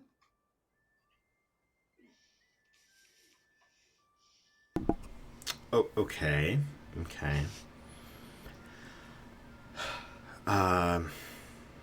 That's a thing. Yeah. As you pull out this contraption, the crafters and smiths and masons the crafters that made up this congregation that followed the bastion, just kind of turn and watch as you wheel it out. The bastion herself moving away from the pastries with the butcher, and goes back toward the center of the chamber, just kind of eyeing it. What do we have, little green friend? What's this? What'd you call this? Oh, this? Well, I haven't entirely come up with a official name for it, but the working title that I have for it at this point is the Clarified Butter Fuel Injected Pedal Powered Duckbill Drill Pick / Butter Churn. Like I said, I'm still workshopping the name for it. It's a work in progress. And can you enlighten us what this is meant to do exactly? Oh, absolutely. Well, this is actually an advanced improvement from a previous project that I worked on in the past. I made a few modifications and tweaks to it where I saw some inefficiencies in the previous model. But essentially, since, mining and drilling is a very prominent aspect of one of the trades that we want to be able to workshop here, this is a device to be able to make that a more efficient means of production. If we have something here, and Art's going to look around and see if there's anything that he can demonstrate the device on. There is stone underneath your feet. You're essentially in a cave that was built to look like a throne room, almost like a small sitting room, like throne room. Yeah. Let's see. Oh, here we are. And Art's going to squeaky all the way over to the nearest wall, and is going to observe. Hop on into the seat and pull a couple of levers and start pedaling as hard as his little goblin legs can muster.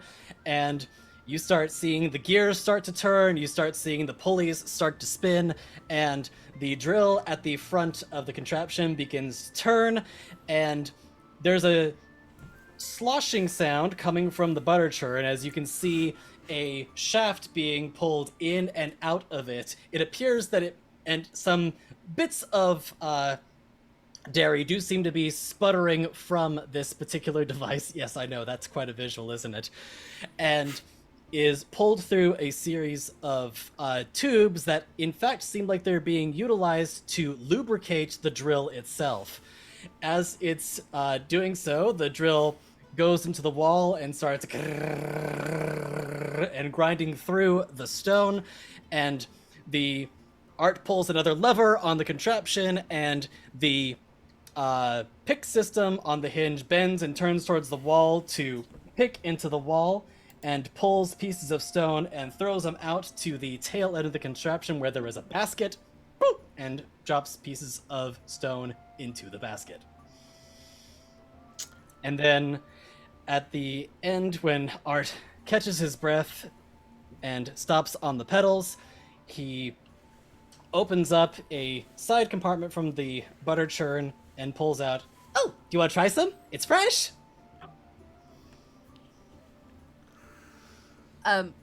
In Art's mind space, this is absolutely astonishing, and I'm really proud of you. Why is it so fucking squeaky? Well, you see, I only focused the lubricating aspects on the drill. I forgot to add it to the wheels. Which that's out loud because you can't. So yeah, Art just says this randomly out loud with zero context. Lernal walks up to you and... Alright, give me an alchemy chest, or give me an Tinker Tools check first, please. Sure, to see how well this thing held up well after does this thing actually during work? its test run. Yeah. So let's see, Tinker Tools, that'll be intelligence and proficiency. Mm-hmm. Yeah, intelligence plus proficiency. That is going to be an 18. An 18. Good.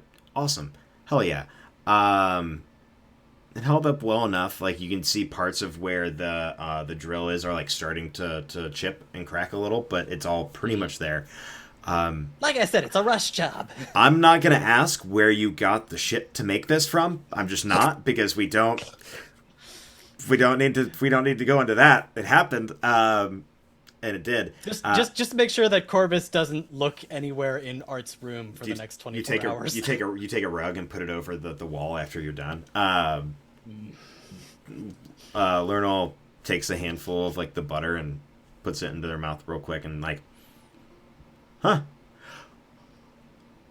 I think you're on to something here.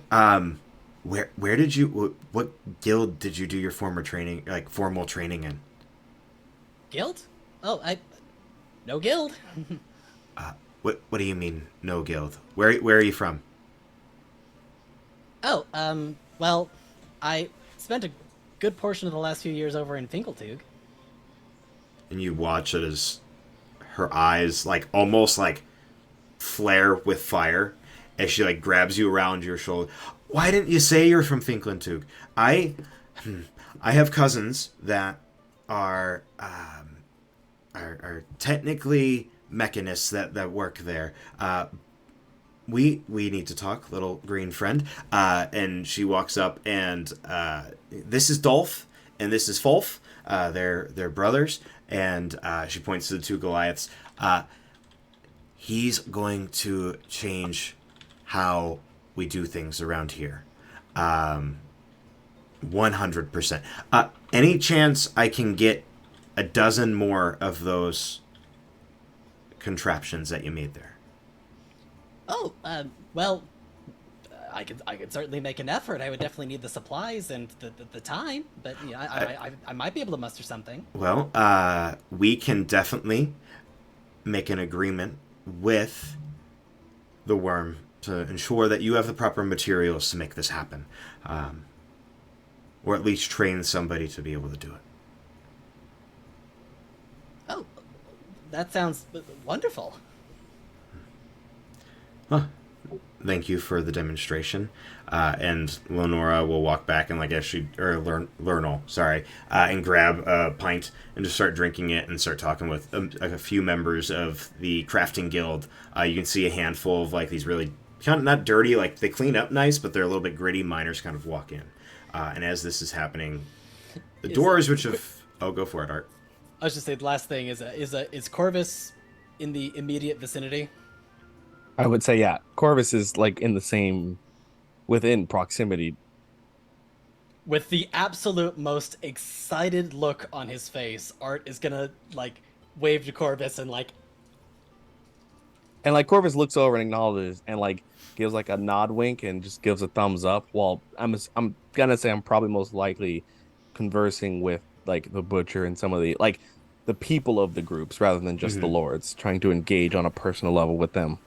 Sure. Yeah, 100%. Yeah, you're making your way, shaking hands, all that stuff, as this is winding down. And a couple hours later, you're all at this point just kind of sitting and waiting, drinking, hanging out. The doors to the hall have been closed at this point. You all see small, faint at first, little, almost like a fog, roll under the door. But it's not like gray, like mist or fog. It's almost like ink, like black, with patterns of purples and dark blues and navies mixed in. The occasional dot of light pokes through as it makes its way and moves and shifts, not in a very menacing way, but just takes up the space that makes up the walkway from the door to the center of this chamber. As it forms in the center of the room, you begin to see people in the center of this, as where the dots, these dots and motes of light finish or stop, a body apparates. Korvus, Finara, Eden. You notice right away that these bodies, while humanoid, contain, well, don't necessarily contain, but have the stench of death that lingers on them. About a dozen zombies stand before you. And at the center, hooded and cloaked in a black, or hooded in a black cloak with stars that dot, not along the outside, but along the inside, that you can see as the hood pulls back, revealing the the inlaid, or the pattern on the inside. The cloak flares a bit. A very pale, half-elven face. A young boy, probably not much older than you, or probably not much younger than you, Korvus, but not much older than Finara. Eden, you had your hand up. Yeah, Eden fiddles with her ring for a second. Okay. Just FYI. Okay. The hood comes back. I come on behest of my father, as his representative and his heir. Where is the worm? Korvus will step up. Not aggressively either, just curious. Mm-hmm. I am the representative of the worm. Oh. Well, it is a pleasure to meet you, Lord Wyrmhaven. I am Dolus, son of Nathaniel Hawthorne,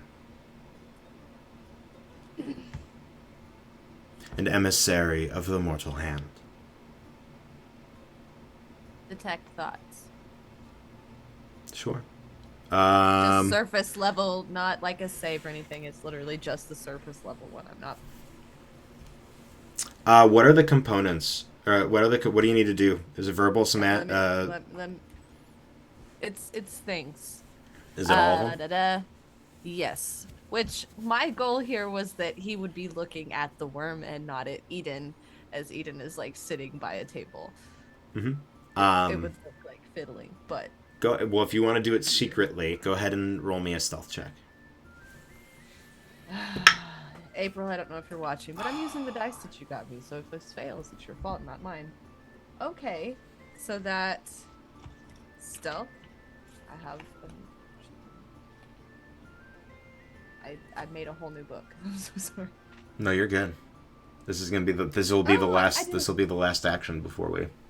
That's a 19 total. A 19 total. Using an Umbraloculus die. I rolled a I 19. I rolled a 19 on the die for a total of 22.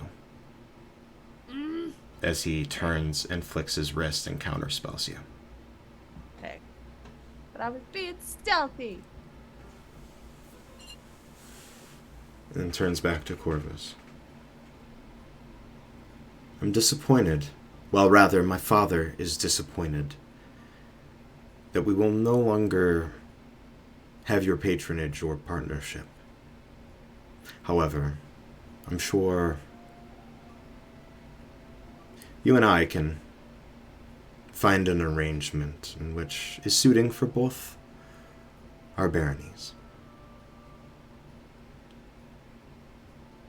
Which I assume is your way of saying you will cease the illicit activities that your father has done before you. He takes a step forward toward you. And then another. And Korvus will match. Takes a step, Korvus is stepping up. Cool. And his demeanor isn't like, there is no menace behind his movements. There's no aggravation or anger behind them. Just purely conviction. He stands face to face with you. And in the quietest of voice, he says, "You and I have more in common than you think. There's much for us to talk about. But for now," he slaps you across the face. "That was from my father. You send an errand boy to the mortal hand again, instead of coming and talking to him face to face. There will be words. Welcome to Korvus. Deepwell." And he... I want to just Eden I is wanna standing up by this point, just standing. because like and- the slap, Korvus immediately just will like put hand up to everyone know, and just smile. Yet your father chose not to come, sends his runt of an heir, who then chooses to assault a baron in his manor. Truly, And not only Yo. that, you showed up fucking late, you prick. you have shown how pitiful your blood runs. So he scurry home, child. begins to step back, and as the shrouds take him and his zombies, he winks. "It's always a bard." Some smart-ass comment. And disappears. Oh, well, And that is where we're going to end tonight's session of the Ecriom Expeditions as we go into the new year. Oh. Spicy. The drama. What a Had me pimp acting slap. up here like Chris. I had to be Chris Rock for a minute, hold my composure. Coming in my house and Will Smith and me. I love you, Jaden. I love you, Jaden. Oh was my delightful. god. Thank you all for joining Did he- us. I do have a question. Yes. Did he take the zombies with him then? Is that? Oh what yeah, he- the mist or Okay. this ethereal thing brought him and then took him away. Okay. So he did That's pull a fine. Michael Jackson on us. Pretty Sure, much. yeah. Wait, what was The, that? the zombies were choreographed. And we're gonna retcon really quick, you know. They were dancing while he was talking, and they like slid, and as he slapped me, he like went. That's how he slaps you. All That's we how need he is slaps the you. He goes like ethereal voice of that. Vincent Price, and we got it covered. God damn it! No. Anyway, thank you all for joining us. We're gonna go quickly around the horn, starting with Taryn, who you are, what you do, and then we're gonna get on to our raid. I'm and- Taryn. Yeah. But Taryn, also known as Valroof across the socials, generally creative human, TTRPG player, and GM, dice maker under the moniker of Umbrelloculus Dice, Eldritch Entity, all of that shtick. looking at changing my handle on the Instagram just to Umbraloculus to consolidate things, because if you want to watch me on TikTok, which I have like 3, or if you want to meet me on the other app that's doing stuff, that's what it is Umbraloculus. I am currently just right here.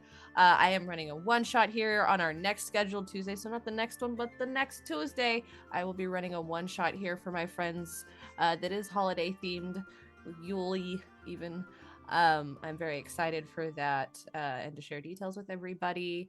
I do have a shop update coming hopefully this week. I am wrapping up inking on those beautiful shiny beebs, so pay attention to my socials so you can see that, because you can use code Red Hare Inn at checkout for 10% off of my full sets. And I will tell you right now, I'm doing holiday pricing. I just want them to go to happy homes for the holidays, so that's what I'm doing. Okay, much love each other, fuck all the bullshit, just love each other, okay? It's a thing. Oh, before we go to Parent, or Renee, type in chat Dice. if you want a D20 from Umbraloculus. Well, there's only one. We're gonna give it away right when it gets back to me, so I don't forget this time. Yes. But type in chat. You need to type in chat in order to it could be anything. Like flying penguins. Flying penguins is the key word. Sure, flying penguins. Any spelling of barefoot you want. Yeah, any word that you want, you can put in chat, and that's how you are eligible for this. Type in the chat. Win a There we go. D20. Do Renee. the dang thing. There you go, Renee. Hey, my name is Renee Beauregard. I I have been Parent Hope Singer for this evening, and this is the second episode in a row where I've had a song friggin' ready on deck, and the role play has overshadowed me. And I can't wait to play a song next time. Maybe we'll see.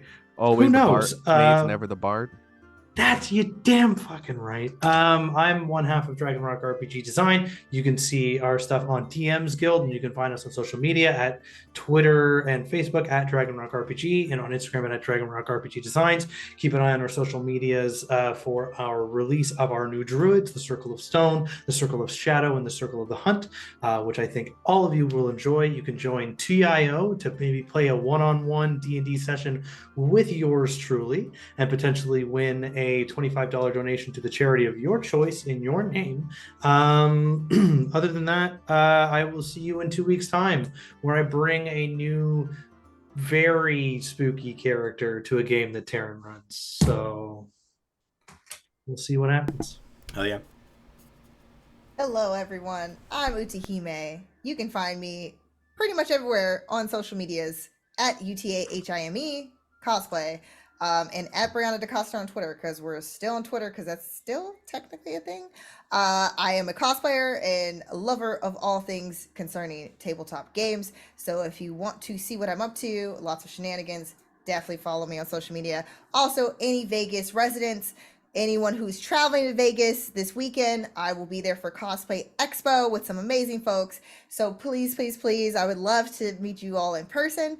This is my first convention in a while, so it's going to be a lot of fun, especially doing all of the cosplay things. And I'm going to be running some panels like our cosplay roundtable on Saturday, and I'm actually judging the cosplay competition with one of my friends, Yaya Han. So please, please, please check it out if you can. If not, I'm sure I'm going to be posting plenty of pictures on social media. So thank you, guys.